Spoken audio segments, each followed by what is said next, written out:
ಸರ್ಕಾರ ಬಂದ್ಬಿಟ್ಟಿದೆ, ಸರ್ಕಾರ ಕಿತ್ಕೊಂಡ್ಬಿಡುತ್ತೆ, ಯಾವುದೇ ಕಾರಣಕ್ಕೂ ಬಿಡಲ್ಲ ಅವರು ಅನ್ನೋ ನೆಗೆಟಿವಿಟಿ ಅನ್ನೋದು ಜಾಸ್ತಿ ಆಗ್ಬಿಟ್ಟಿದೆ. ಮತ್ತೆ ಈ ಮಧ್ಯವರ್ತಿಗಳು ಜಾಸ್ತಿ ಬರ್ತಾ ಇದ್ದಾರೆ. ನಮ್ಗೆ ಭೂಮಿ ಕೊಟ್ಬಿಡಿ, ನಮ್ಗೆ ಏನ್ ಪರ್ಸೆಂಟೇಜ್ ಕೊಡ್ತೀವಿ, ನಾವು ಉಳ್ಸ್ಕೊ ಬರ್ತೀವಿ, ಅದು ಸೆಕೆಂಡ್ರಿ. ಸರ್ಕಾರ ಅನ್ನೋದು ಫಸ್ಟ್ ನಾವು ಅದು ವ್ಯವಸ್ಥಿತವಾಗಿ ಇಟ್ಕೊಳ್ಳಿ ಅಂದ್ಬಿಟ್ಟು 5 ವರ್ಷಕ್ಕೊಂದ್ಸರಿ ನಾವು ಈ ಆ ವ್ಯವಸ್ಥೆ ಸರಿ ಇಲ್ಲ. ಯಾವುದೇ ಕಾರಣಕ್ಕೂ ಸರ್ಕಾರಕ್ಕೆ ಧಿಕ್ಕಾರ ಅಂತ ಹೇಳ್ಬೇಡಿ. ಸರ್ಕಾರಕ್ಕೆ ಧಿಕ್ಕಾರ ಅಂದ್ರೆ ನಮಗ್ ಧಿಕ್ಕಾರ ಮಾಡ್ಕೊಂಡಂಗೆ, ಸರ್ಕಾರ ವ್ಯವಸ್ಥೆಗೆ ಧಿಕ್ಕಾರ.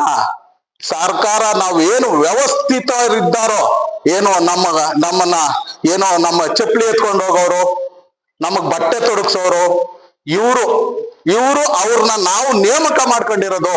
ಸರ್ಕಾರ ಧಿಕ್ಕಾರ ಅಂತ ಹೇಳಕ್ ಹೋಗ್ಬಿಡಿ, ಸರ್ಕಾರನೇ ನಾವು. ನಾನು ಈ ಮಾತಲ್ಲಿ ಏನ್ ಹೇಳ್ತೀನಿ ಅಂದ್ರೆ, ಸರ್ಕಾರನೇ ನಾವು. ಸರ್ಕಾರ ವ್ಯವಸ್ಥೆ ಇದೆಯಲ್ಲ, ಅವ್ರನ್ನ ವ್ಯವಸ್ಥೆ ಮಾಡಕ್ ಬಿಟ್ಟಿದೀವಲ್ಲ, ಅವ್ರು ಸರಿ ಇಲ್ಲ ಅನ್ನೋದು ನನ್ನ ಮಾತು. ಯಾವುದೇ ಕಾರಣಕ್ಕೂ ನೆಗೆಟಿವಿಟಿ ಥಿಂಕ್ ಮಾಡಕ್ ಹೋಗ್ಬೇಡಿ. ಸರ್ಕಾರ ಬಂದ್ಬಿಟ್ಟಿದೆ ಬಿಟ್ಬಿಡ್ತೀರಾ ಅಂತ. ಸರ್ಕಾರನೇ ನಾವು. ವ್ಯವಸ್ಥೆ ಮಾಡ್ತಾ ಇದಾರಲ್ಲ ಅವ್ರು ಸರಿ ಇಲ್ಲ ಅನ್ನೋದು ನನ್ನ ಮನೋಭಾವ. ಇದು 100% ಸತ್ಯ. ಸರ್ಕಾರ ವ್ಯವಸ್ಥೆ ಮಾಡೋರು ಸರಿ ಇಲ್ಲ. ಇವತ್ತು ಕಾಂಗ್ರೆಸ್ ಸರ್ಕಾರ ಇರ್ಬೋದು, ಬಿಜೆಪಿ ವ್ಯವಸ್ಥೆ ಇರ್ಬೋದು, ಕಾಂಗ್ರೆಸ್ ವ್ಯವಸ್ಥೆ ಇರ್ಬೋದು, ಆದ್ರೆ ಸರ್ಕಾರನೇ ನಾವು. ವ್ಯವಸ್ಥಿತರಿದ್ದಾರಲ್ಲ ಅವರು ಸರಿ ಇಲ್ಲ. ನಾವು ಸರ್ಕಾರ. ಯಾವುದೇ ಕಾರಣಕ್ಕೂ ಅವನ್ ಬಿಟ್ಬಿಡ್ತಾನ, ಸರ್ಕಾರ ಬಂದ್ಬಿಟ್ಟಿದೆ, ನೋಟಿಫಿಕೇಶನ್ ಆಗ್ಬಿಟ್ಟಿದೆ, ಇನ್ನೊಂದ್ ಆಗ್ಬಿಟ್ಟಿದೆ, ಹೆಂಗ್ರಿ ಕಿತ್ಕೊಳಕ್ ಆಗುತ್ತೆ? ಯಾರೇ ಕಿತ್ಕೊಳಕ್ ಆಗುತ್ತೆ? ಇನ್ನೊಂದು ಮಧ್ಯವರ್ತಿ ಬರ್ತಾರೆ, ನಾವು ಜಮೀನ್ ಮಾಡ್ಕೊಬಿಡ್ತೀವಿ, ಹರೀಶ್ ಕೊಟ್ಬಿಟ್ಟಿದೀವಿ, ಮತ್ತೆ ಇವ್ರದ್ದು ರಾಜೇಶ್ ಕೊಟ್ಬಿಟ್ಟಿದ್ದಾರೆ, ಇನ್ನೊಬ್ಬ ಕೊಟ್ಬಿಟ್ಟಿದ್ದಾನೆ, ಇನ್ನೊಬ್ರು ಕೊಟ್ಬಿಟ್ಟಿದ್ದಾರೆ. ಅವ್ರು ಏನು IAS IPS ಇಲ್ಲಾಂದ್ರೆ ವ್ಯವಸ್ಥಿತರ? ಇನ್ನೊಬ್ರ ಅವ್ರ ಹತ್ರ ದುಡ್ಡಿದ್ರೆ ಕೊಟ್ಬಿಟ್ರೆ ಆಗೋಗುತ್ತಾ? ಆಗಲ್ಲ. ಒಟ್ಟಾಗಿ ಓಡಾಡಿದ್ರೆ ಮಾತ್ರ ಆಗುತ್ತೆ. ಯಾವುದೇ ಕಾರಣಕ್ಕೂ ನೆಗೆಟಿವ್ ಥಾಟ್ ಅನ್ನ ಬಿಟ್ಬಿಡಿ. ಸರ್ಕಾರನೇ ನಾವು.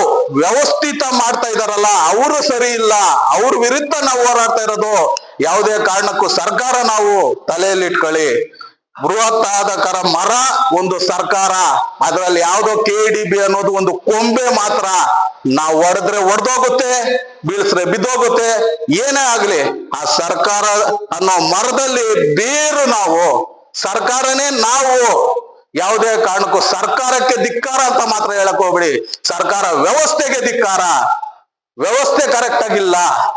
ಸರ್ಕಾರ ನಾವು. ನಮ್ಮ ಮನೆಗೆ ಸರ್ಕಾರ ಬಂದಿದೆ ಅಷ್ಟೇ, ವ್ಯವಸ್ಥೆ ಮಾಡಿದಾರಲ್ಲ ಅವರು, ನಾವು ಅದನ್ನ ತಿದ್ದುಪಡಿ ಮಾಡಬಹುದು ಅನ್ನೋದು ಈ ಮಾತು.